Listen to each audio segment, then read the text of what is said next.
Ask the Answer Man. It's time once again. Questions about New Orleans. Got Miss Richardson here.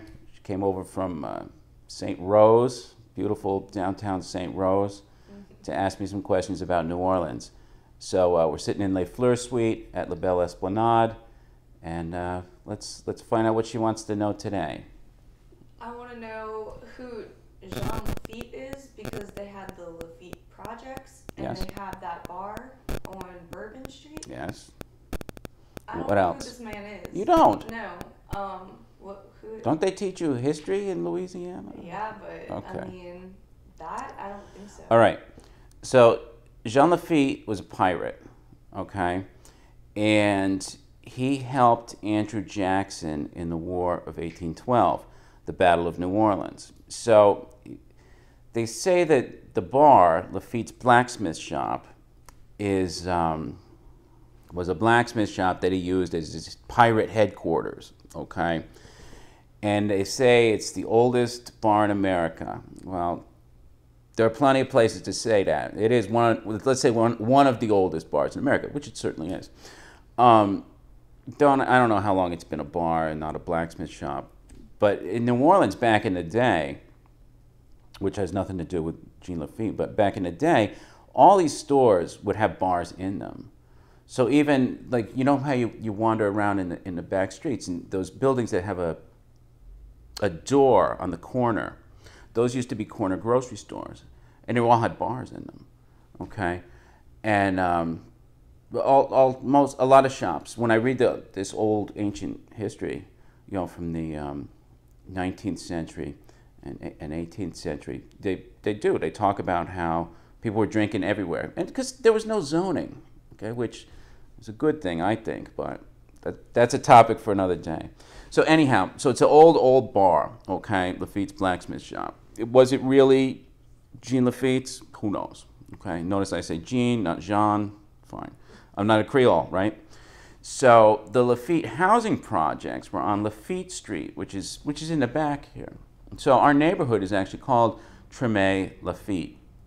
And Lafitte is like between Lafitte Street, Conti, Bienville, and Iberville, or Iberville, if you live here. And like that neighborhood there, between Claiborne and the Quarter, or Broad and the Quarter, would be the Iberville, the Lafitte neighborhood. And then there's a town called Jean Lafitte, and that is in Jefferson Parish. And that's in the back of Jefferson Parish. So if you live in Jean Lafitte, which is this tiny little town, named in his honor, right? But if you live there and you say, like, you're going up to Metairie or something, or you're going up to Marrero or Harahan, you say, I'm going up front. Because up front is the part along the river where it's really developed. And in the back, down back, is where Jean Lafitte, the town, is, and it's all swamp. There's not a lot going on there.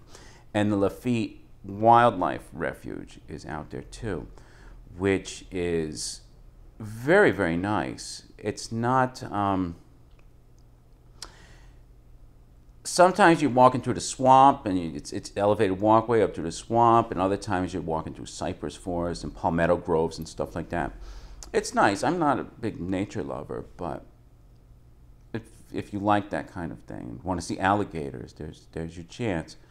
So anyhow, so when Andrew Jackson was here, Jean Lafitte and his brother, they volunteered to use their men to help fight the British in the Battle of New Orleans, and that was down in Chalmette, where the Chalmette battlefield is, and that's still there. That's a national park, the Chalmette battlefield, and you can see where the troops were and whatnot. It's a big empty field now, but it was then too. But they still have the breastworks there that Andrew Jackson built up, and there's signs that tell you what happened. So he got a pardon from Jackson for helping win the Battle of New Orleans. The war was over by then, but nobody knew it here because the news was still coming across the ocean on a ship. So it's not like it was a pointless battle, essentially, but the British were coming, and they would have stormed New Orleans and attacked it and burnt it down like they did Washington, D.C. So like Jackson, he was it's not like there was no reason not to fight because these guys didn't know either. The British didn't know. So that's the Battle of New Orleans in a nutshell. We can talk about that at length. I'd rather not. Why are you looking like this? Well, You're overwhelmed? Well, okay, at first it took me a second to, like, what's in it for a pirate to help, but it was the pardon. You got it. You got it. I'm still stuck on the part where there were bars in the grocery stores. Oh, yeah. Because now... But look at Schwegmann's, okay? Schwegmann's was the biggest grocery store in the world, and it was here. And the first one was down on St. Claude Avenue here. And they had sections for everything. I was just reading a book, Nunzio gave it to me, about Schwegmann, John Schwegmann. And there was bars in the grocery store, in the supermarket. So it was like going to Rouse's, and here's a bar in there. But like Lakeview Harbor is like that. Oh, you don't know where that is. Lakeview Harbor is a grocery, maybe it's Lakeview Grocery, is a grocery store up on Harrison Avenue. And there's a bar in there. But back in the day, I mean, it wasn't a supermarket. It was just a little store, like going to Terra Nova's. Terra Nova's now, they have a meat counter in the back. But back then, you would go to the butcher to buy meat because he would have all of this, the storage capacity. You wouldn't necessarily go to the corner grocer to buy meat because there was no refrigeration back then. So what was probably there where the meat counter is now, it was a bar, and people would hang out just like now. Everybody hangs out at the bar. I'm just like, people are always taken back when they come here and they're like, y'all sell liquor just everywhere. Everywhere, like, we yeah. Just drink everywhere too. Was yeah. that was everywhere or just in Louisiana? That's just in Louisiana. No, where I come from, Connecticut, you don't. You only buy liquor at the liquor store. And we don't call it the liquor store, we call it the package store. Because you're not buying liquor, you're buying a package, okay? And last time I was there, the package stores closed at 8. And you can't buy liquor on Sunday. And you can go to a bar. Bars are open on Sunday nowadays, but the liquor stores are closed on Sundays. And Massachusetts, I think, was the same way. They have package stores, too.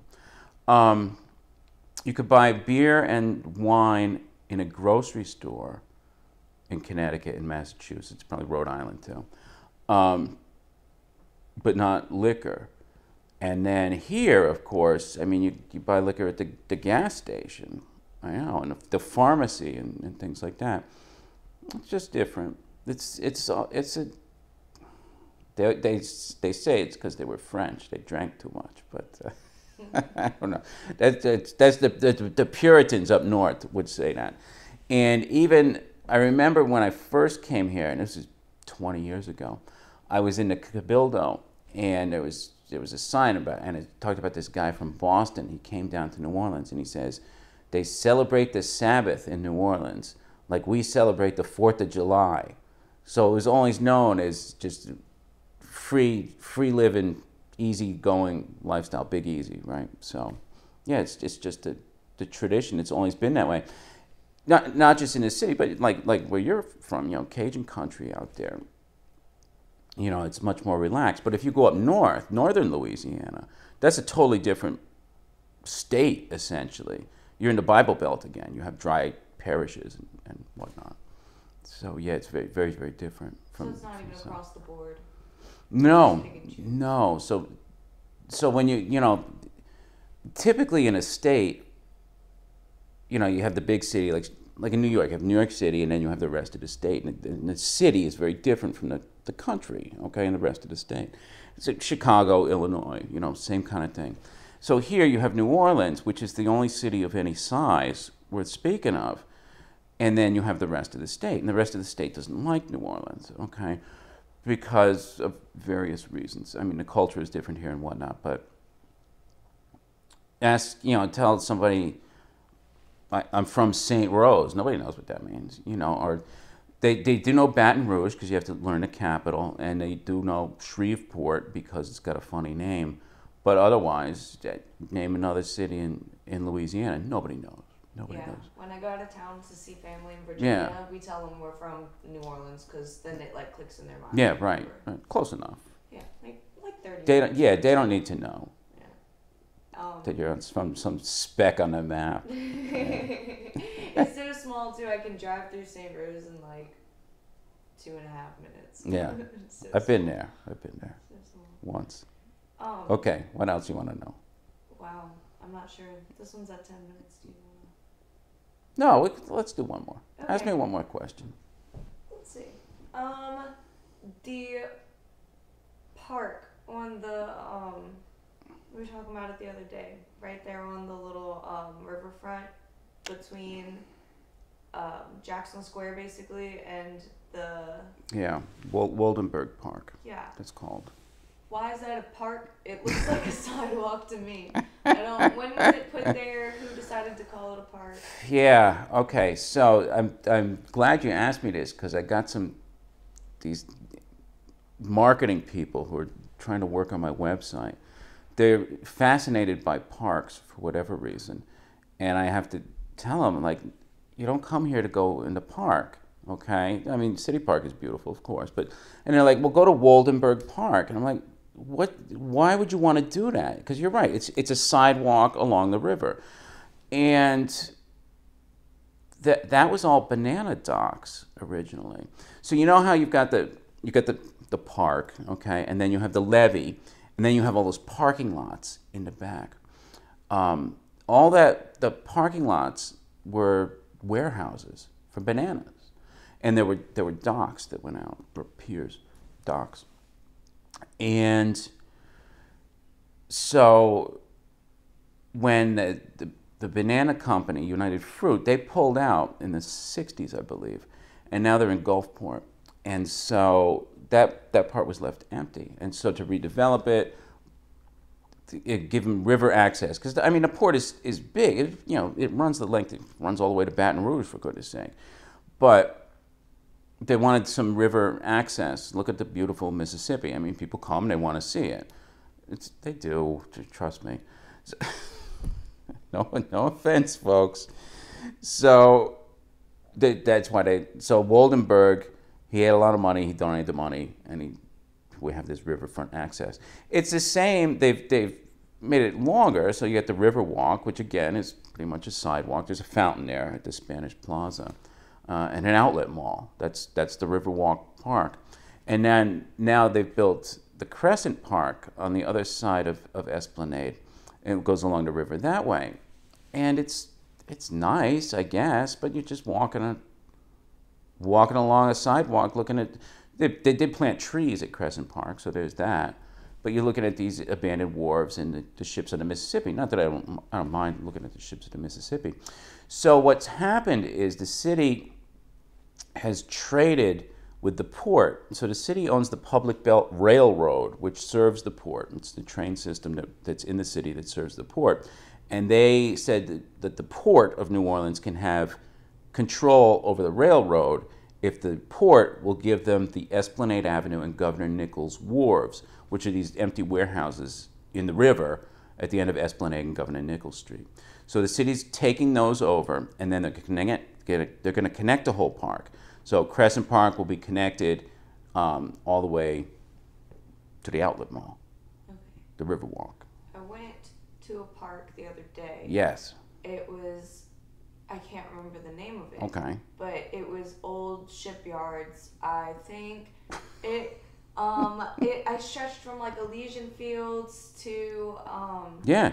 That's the Crescent. Was it Park. along the river? Yeah. Yeah, that's Crescent Park. Okay. Yeah. Cool. There you go. It was pretty nice. It's all right. They had corked paths for your knees.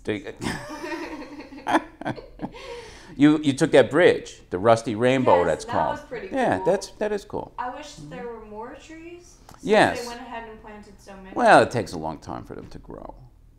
I mean, even the trees out on Esplanade here, they weren't always like this. They're only 100 years old. Okay. So. The banana people, the old warehouses. Yes. Isn't it Ralph's wife that is the banana lady, or knew the banana lady? Someone upstairs told me. A couple people upstairs told me that she's related to the banana lady. I don't remember her name. Chiquita Banana? That lady? No, that's what was her name? It wasn't Rita Moreno. I forget, but no, no, Ralph's wife has no, lookalike. no, none of that. Someone told me that. I don't. No, she didn't even look like her. So I'm gonna come to you for all my questions. Yeah, well, that's what I'm here for, and that is why I'm here for people who are coming to visit New Orleans. So we are in La Belle Esplanade, which is the #1 place to stay in New Orleans, according to TripAdvisor since 2014. #2 in the United States, #16 in the world. We only have 5 suites here on beautiful Esplanade Avenue. But get off the tourist radar. We're very close to the French Quarter. You can walk down to the Quarter. That's fine. But when you get that out of your system, there's a whole beautiful city out here to explore, and that is what I'm here for, to answer questions like this when you're here. So have yourselves a great New Orleans day today. Check out our website, labelleesplanade.com. Ciao.